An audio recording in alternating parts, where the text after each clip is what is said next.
You're listening to Coupled With, the podcast that helps you take the guesswork out of feeling seen, heard, and valued in your relationship. If you've ever felt stuck in the same arguments, struggled to stay connected, or wondered how to better communicate with your partner, you're in the right place. I'm Dr. Rachel Orleck, a couples therapist and coach, and together, we're going to make relationships make sense. Let's dive in.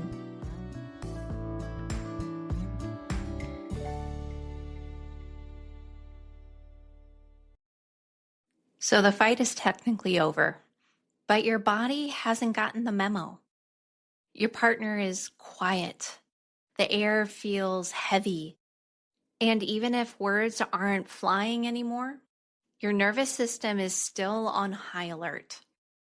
You feel the urge to do something, apologize, explain, fix, or even erase. Anything to close that gap. But here's the kicker. What you're really trying to outrun isn't your partner's disappointment. It's your own shame. This is what I call the aftershock window. The messy hours right after a blow-up when your system is desperate to prove that you're not the bad one. You might rush to send an essay-length text, vow you'll never raise your voice again, or go silent, hoping this time it'll erase what happened. Either way, you're not repairing, you're just performing. You're managing the story instead of making real connection with your partner. And this isn't a moral failing. It's biology. Your body just faced conflict and is still pumping stress hormones. Self-blame or disappearing are just survival strategies, not actual character flaws. The problem is that when shame is running the show, you can't do true accountability. You can't see your partner clearly because you're too busy proving you're still worth loving. Shame masquerades as responsibility, but what it really does is shut down repair. So in today's episode, we're not going to spiral about why you lost your cool. That part is human. We're going to talk about what happens next, how to recognize when shame hijacks your apology, why rushing to repair backfires, and what to do instead. Because the goal isn't to erase your reaction with self-punishment. The goal is to create enough safety for both of you that repair can actually land. This pattern has a rhythm you'll recognize. It starts with a spike, a sigh, a tone, a comment that lands wrong. Your nervous system flares up. You snap, withdraw, or over-explain. Then, the conflict technically ends, but the real spiral is just beginning. You calm down enough to see your reaction, and shame hits like a tidal wave. You don't just think, I messed up. You start thinking, I always mess up. That shame drives you into what I call performance apology. It's not repair, it's damage control. You over-apologize, write paragraphs of explanation, promise that you'll never do it again. Or you swing the other way and disappear, hoping that silence will actually erase whatever happened. Both moves, over-functioning and vanishing, are about managing perception, not actually repairing connection. They say, please don't see me as the problem, instead of, here's how I want to repair. I see that rushed apology all the time in the work that I do. Somebody looks you in the eye, they feel terrible for what happened, and that's when the shame hits. They get quiet, they pull back, and they start to shower you with apologies. But it doesn't feel real. And that's because that apology is about managing the situation, and it doesn't truly create that repair that you're longing for, even though an apology is part of what you want to hear. You want to hear them take accountability. But it doesn't feel to your nervous system like it's safe to believe it yet. And what happens? The cycle usually ends in exhaustion. You've appeased, explained, withdrawn, but nothing feels settled. Your partner doesn't trust the apology, and you don't trust yourself. This is how shame tricks you. It feels like you're taking responsibility, but it actually robs the relationship of accountability. And the more times it happens, the deeper those grooves get, until shame itself becomes the routine. And it isn't about you being bad at relationships. It's your nervous system trying to solve a threat by managing the perception of it instead of actually creating safety in your relationship and for your partner. That aftershock window makes urgency feel like the only option. But urgency is not intimacy. And naming this pattern is the first step to actually breaking it. So here is a reframe. Accountability is not self-destruction. Shame convinces you that the only way to prove care is to tear yourself apart, to replay the mistakes, to swear you'll never slip again. But that's actually not accountability. That's a performance, and it leaves no room for real repair. And it's performance even if you believe that it's you taking responsibility. You can't build safety while you're busy destroying yourself. Accountability sounds different. It says, I see what I did, I see how it landed, and I'm willing to take small, steady steps to protect this bond. It's not groveling. It's not about a perfect script. It's about staying present long enough to name the impact without collapsing into shame. Accountability is very forward-facing, and shame is really backwards-facing. You open the door to growth, or you lock yourself in a prison of shame where you're both the guard and the inmate. Think about the difference between guilt and shame. Guilt says, I did something that hurt the relationship. Shame says, I am the thing that hurts the relationship. Guilt lets you move forward with curiosity and choice. Shame keeps you frozen in self-loathing. And when you're frozen, you can't witness your partner's experience. You're too wrapped up in your own. That's why shame-driven apologies really rarely land. There's just no space for the other person. So you might say all the right things, but it just never connects. So the next time you feel that pull into the spiral, remember, your worth is not on trial here. Repair doesn't require you to erase yourself. It requires you to be available to yourself and to your partner, and accountability is what makes that possible. So why do the first 24 hours after a conflict feel so strange? On the surface, the fight is over. No one's yelling, but your body hasn't reset yet. You're still carrying adrenaline and cortisol, the stress hormones dumped into your nervous system during the spike. And even if you feel calmer, your body is still running the emergency drill. And in that state, clarity is really nearly impossible. This is why attempts made too soon often backfire. You think you're being responsible, but your system is still in survival mode. And your words come out as frantic or defensive or overly apologetic. Your partner system is processing this too, and your urgency can feel less like care and more like pressure. You both walk away from this unsettled, wondering why the repair didn't actually repair anything. Shame thrives in this window. It whispers that if you don't fix it now, the relationship is actually doomed. But that urgency isn't intimacy or love or repair. Accountability requires pacing.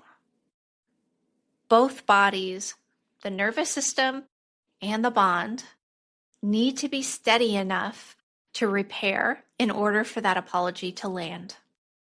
Otherwise, you're just trading one form of chaos for another. It's like trying to patch a hole in a boat while it's still rocking in the waves. You can slap on some duct tape, but it actually is not going to hold all that long. You need the boat to be steady before any real work can happen. And conflict is the same. So in the first 24 hours, it's not about fixing. Those hours are really about creating conditions where fixing is possible. So when you feel the pressure to rush, just pause. Notice your body. Notice your partner's signals. Ask, are we both in a place where safety is possible? If the answer is no, waiting is not a failure. It's actually wisdom. Okay, so let's look at the difference between shame-driven fixing and regulated repair. On the outside, they might look really similar, but the impact is worlds apart. Shame-driven fixing is urgent, and it's dramatic, and it's overwhelming. It feels like you're being responsible in the moment, but your partner hears it as just that chaos. It's too much, it's too fast, and it's too frantic. In a regulated repair, the tone is really different. You don't need paragraphs or vows of perfection. You just need to be present. Regulated repair sounds like, I see how I snapped, and I know that hurt. I want to do better. And here's one thing I'll try next time. It's short, specific, and steady. The goal isn't to erase the rupture. That's just not possible. It's to make the relationship safe enough for both of you so that you can stay in that moment. I know for me, when I've done something in the moment and I just wanted to feel better, I tend to push for a repair. And where it's coming from is more of a place of panic, where I always used to call it guilt, but now I understand it to be shame. I feel that shame about what happened. I don't want that person sitting in front of me to like or love me any less. And what I'm really pushing for is my own comfort. If they accept my apology, if we hug it out, then everything will be better.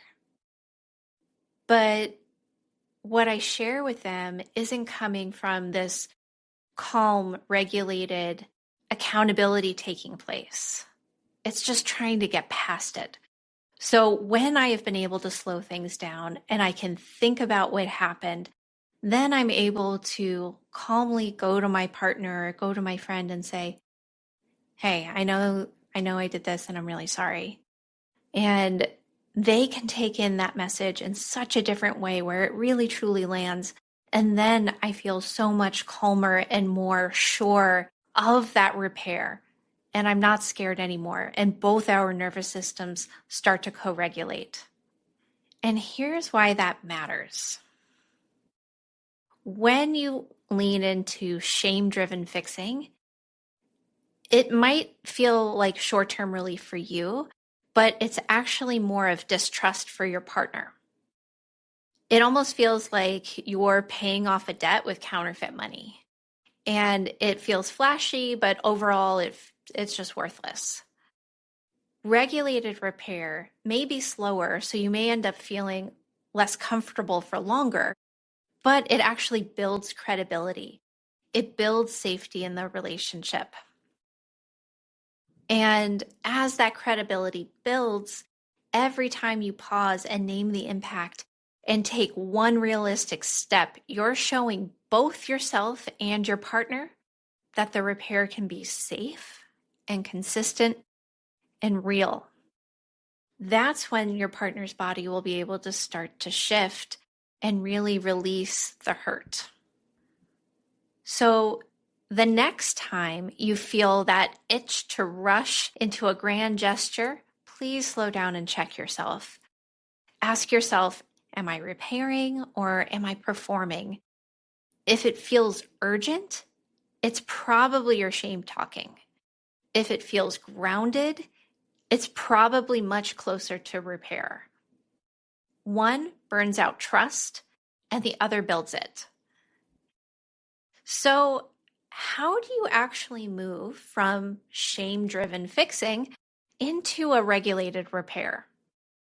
This is one simple framework. It's the 2 green light check. So before you jump into an apology, you need 2 green lights, one from your body and one from your bond. Without both, repair is not very likely to happen. So the first green light is to check in with your body. Ask, am I regulated enough to be present here? That doesn't mean that you're perfectly calm, but it does mean that you feel like you have your feet firmly on the ground and your breath isn't shallow, and you can name a few external details. The light, the carpet color, the smell of baking bread, whatever it is. If not, your system is actually still in survival mode. So take 5 minutes to move, to breathe, and to ground yourself before you re-engage with your partner. The second green light is the bond check. Even if you're steady, your partner might not be. If they're curt, distant, or clearly still flooded, they're not ready. Instead of pushing them, try, I really want to talk about what happened, but I can tell now isn't the right time. Could we revisit this a little bit later?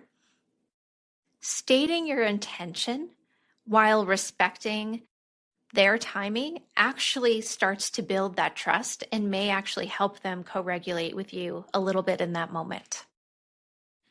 And then we get to the repair itself. The 1 breath repair. 3 parts. Each one short enough to say without losing your grounding. 1, acknowledge. Acknowledge one behavior. Name the impact and anchor one safeguard. Here's an example. I know I interrupted you. I know that shut you down. Next time, I'll pause before I jump in. That's it. It's not an essay, and there's no vows of perfection here. It's simple and it's steady. Over time, as you follow that 2 green light check, it's going to retrain both your body and your bond with your partner. You're teaching yourself that urgency isn't required for closeness. You don't have to rush through anything. And you're showing your partner that repair can actually feel safe and not pressured. So here's the truth I want you to carry with you. Reacting doesn't make you unlovable, and spiraling afterwards doesn't make you broken. It just makes you human. Your nervous system did its job. It spotted a threat and it mobilized. Shame tells you the only way to prove you care is to punish yourself. But punishment isn't accountability. And no amount of self-destruction will create the safety your relationship actually needs. Real accountability is calmer, smaller, and slower. It's checking for 2 green lights before you repair. It's a 1 breath acknowledgement, not a courtroom speech. It's showing up with specificity and not grand vows that you can't actually keep. And the beauty is, this serves you too. Every time you step out of the shame spiral and into steady presence, you're teaching your body that love can survive imperfection. And the hopeful part is, you don't have to get this perfect. You don't have to time every repair flawlessly or remember the exact words that I'm using here. What matters is practicing the shift from turning down the volume on shame and turning up your capacity for pacing. Trust isn't built into dramatic performances. It's built through small, consistent turns as you turn towards each other. That's what keeps relationships really resilient. So if you've been stuck in this aftershock window, let this be your invitation to slow down. Your worth is not up for debate here. Repair isn't about groveling. It's about grounding. And if you want to go deeper, then stick with me. For now, just remember this: safety first, then repair. If you've been nodding along during this episode thinking, this is exactly what happens in my relationship, but I don't know how to stop it, I made something for you. It's a free 7-day email course called Break the Cycle. Each day, I'll walk you through simple steps to stop the same fight from repeating and start rebuilding real connection without shutting down, walking on eggshells, or trying to do it all perfectly. You can sign up at my website. I'll link it in the show notes. It's totally free. This isn't just about communication. It's about breaking patterns that are breaking you. That's it for today's episode of Coupled With. Thank you so much for spending this time with me. If this episode resonated with you, I'd love for you to hit subscribe so you never miss what's next. And if you found it helpful, please share it with a friend or leave a quick rating and review. It really helps more than you know. And if you're curious about how we might work together or want more resources to strengthen your relationship, head over to my website, www.drrachelorleck.com. You'll find free tools, podcast extras, and ways to go deeper. Thanks again for listening, and I'll see you next time.